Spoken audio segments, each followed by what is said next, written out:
Day one, travel day. Today is gonna suck, and I'm not looking forward to it. I hope everything goes good.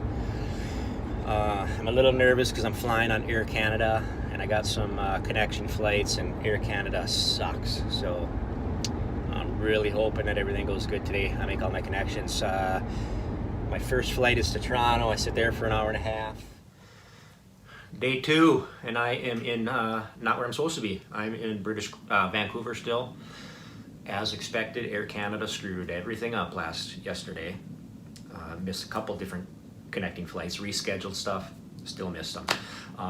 So I'm in Vancouver right now. I head to Whitehorse, Yukon at 1:30. I land at 4. I was originally supposed to be in Whitehorse, Yukon last night, and today at 2, supposed to be on a float plane to Moose Camp. So as it stands now, I'll get to Whitehorse today at 4. I gotta stay overnight there. Tomorrow, first thing in the morning, I get on a float plane, head to Moose Camp.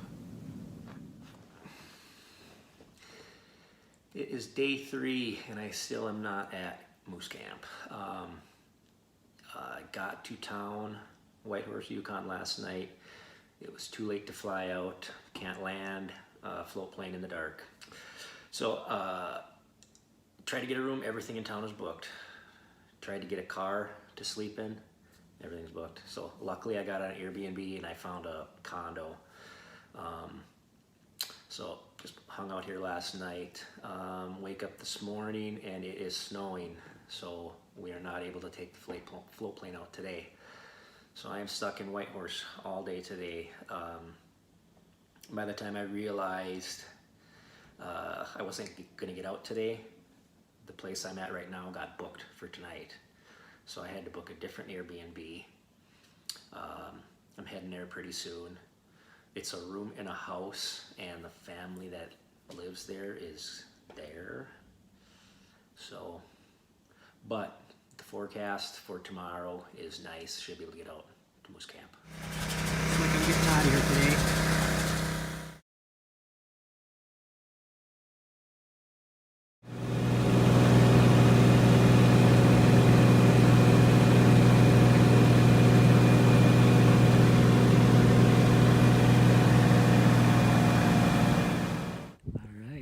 Made it to camp.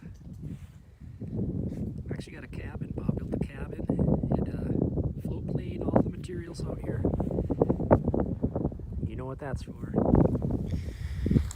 Give you a look what our cabin looks like. And Bob built this cabin, and it's actually pretty impressive when you take into consideration where we are.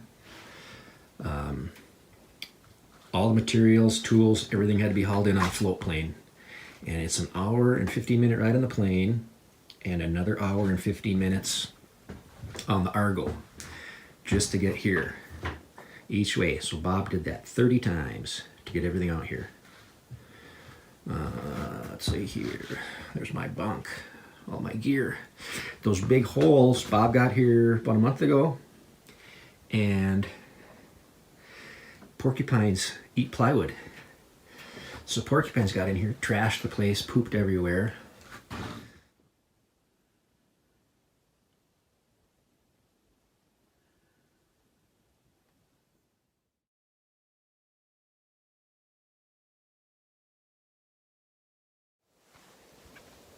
Wednesday morning, about 8:30, colder than shit. Haven't seen any moose yet. But we got a lot of time. Just gonna sit here all day, looking through the binoculars. Hope we see something. I'll give you an idea what I'm looking at up here.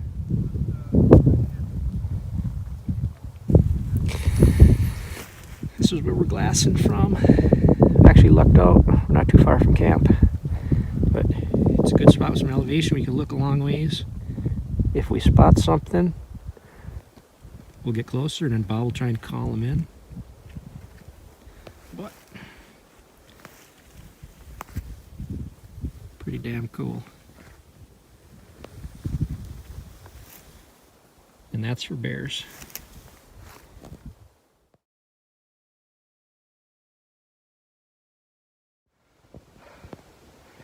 Good news, we got a moose down. And I'm exhausted.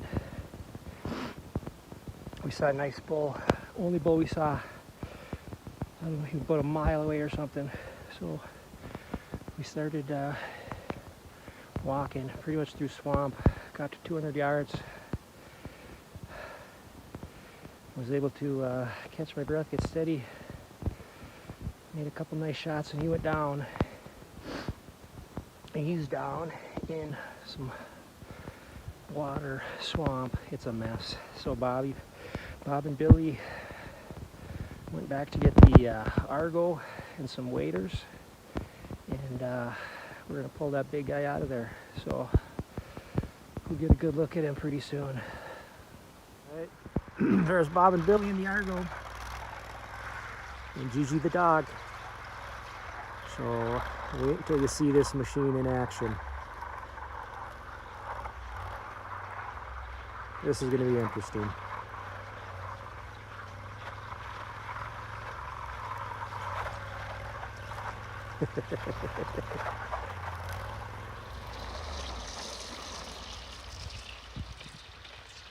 There's my moose. I shot him at 3:30. It's almost 6. I still haven't gotten my hands on him. He's buried in some crap, but there's my moose doing the backstroke. There's Bob the man. That big boy is gonna taste good. Wow. Wow. Keep going. We had a hell of a time getting to him. Hell of a time getting him out. But we finally got our hands on him and he's beauty. I couldn't be happier. Bob and Billy, thank you. You guys did awesome. You see that little yellow sliver right out there? That's where my moose was. About 1.5 miles away. And Bob has seen 1,000,000 moose. So he looked at that moose for about 3 seconds and said, dude, that's your moose. So we grabbed our stuff and headed that way, about 1.5 miles.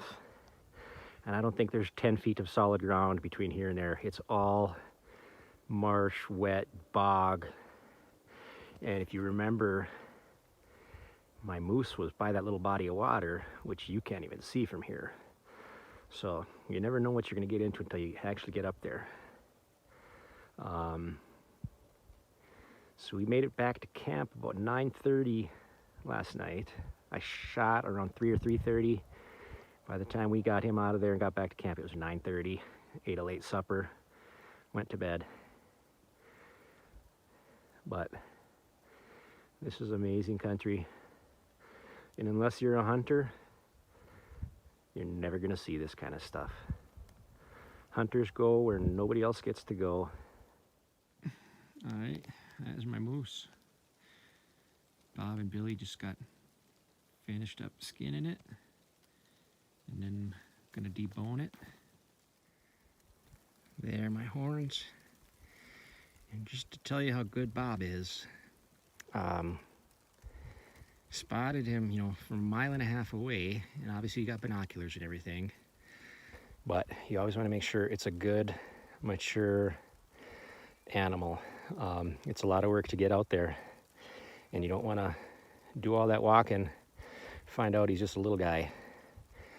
So Bob knew within about 2 seconds from 1.5 miles away that this guy was worth going after. And got up to him. Bob eyed him up and said, he's 55 inches from furthest point apart. We got back to camp and put a tape measure. It was 53 inches.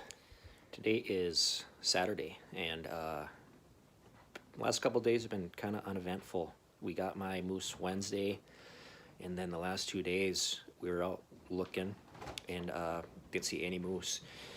And it's been really windy. It's about 40 degrees, which is kind of too warm for moose. They like cold weather. And when it's windy, it's not good because they rely on their senses to survive. Their hearing in their nose, and it's not so much me they're worried about. They don't even know I exist, but they're worried about wolves and bears. So when it's windy, they can't really tell where danger is coming from, so they just kind of sit tight and hunker down. You can call them, but they don't really answer because they know that they're just giving away their location for someone to come chew on them. So we'll see what happens. We'll probably stick around for a couple more days, but you never know. That's why these hunts are 10 days. I was lucky. I got mine on the first day. I missed a couple days because of Air Canada, but on a 10-day hunt, you always lose a day or two because of weather. You never know what the animals are going to do. We haven't seen a moose in 3 days, and tomorrow you might see 10. You never know. So Billy's over there doing the crockery. I was going to catch us some dinner. Trying to pull some lake trout out of here. But, beautiful place.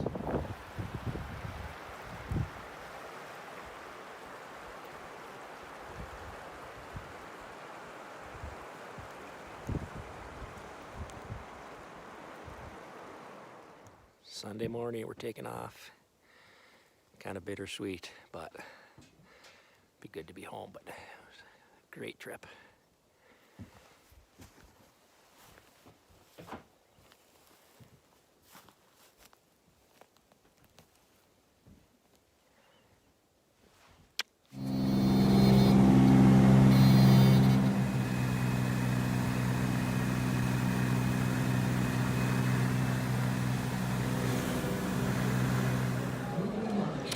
All right, I am back in Whitehorse, Yukon. Once again, every room in town is booked. So, not even any Airbnbs. And the Airbnb I stayed at right before I left, they were even booked. But I sent them a message, told them I'm in a jam, and they let me sleep in one of their spare bedrooms. And they also let me borrow their car because I got to run some errands. So I did, however, am leaving them enough moose meat for the next 10 years, so they were pretty pumped about that. But anyway, they saved my butt. My new best friends in Canada are Lori and Rock.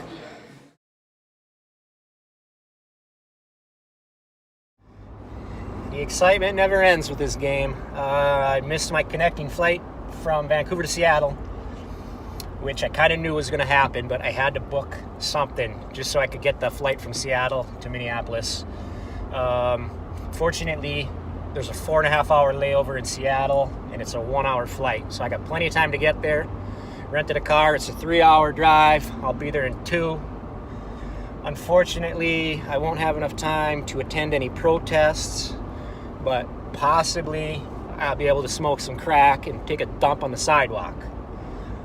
Just kidding, Seattle. You're a beautiful city. But I'm on my way. I got a rifle and 50 pounds of dead moose. Seattle's going to be welcoming me with open arms. See you soon. One more thing, which I learned on my way out here because of Air Canada's incompetence.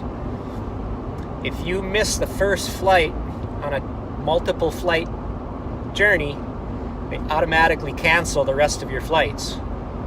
So if I wouldn't have known that, I would have hopped in this car, headed to Seattle, my flight would have been canceled, and I would have been screwed. So Air Canada, your complete and utter uselessness and incompetence helped me out today. So thank you, and I will still never fly with you again.